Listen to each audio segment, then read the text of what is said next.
ন্যাক্রোনমিকন ধরনের নিষিদ্ধ কালো জাদুর বই নিয়ে গ্রামের মানুষ অনেক গল্প বলতো, কিন্তু শহর থেকে আসা ইমরান এসব বিশ্বাস করতো না। ইমরান তার দাদুর পুরনো বাড়িতে কয়েকদিন থাকার জন্য গ্রামে এসেছিল। বাড়িটা ছিল অনেক পুরাতন, চারদিকে বড় বড় গাছ আর সবসময় অদ্ভুত নীরবতা। প্রথম রাতে সে শুনতে পেল দোতলা বন্ধ ঘর থেকে কারো আস্তে আস্তে মন্ত্র পড়ার শব্দ। রক্ত দাও, আত্মা দাও। সে ভেবেছিল হয়তো বাতাসের শব্দ, কিন্তু পরের রাতে শব্দটা আরও জোরে শোনা গেল। কৌতূহল সামলাতে না পেরে ইমরান দোতলার দরজা ভেঙে ঘরে ঢুকে ফেলল। ঘরে ঢুকেই তার বুক কেঁপে উঠল।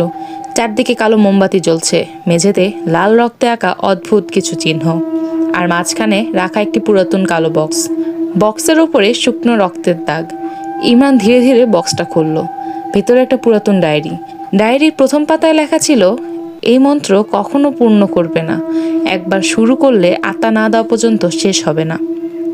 ডায়েরিটা ছিল তার দাদার। ইমরান অবাক হয়ে পড়তে লাগলো। সেখানে লেখা ছিল,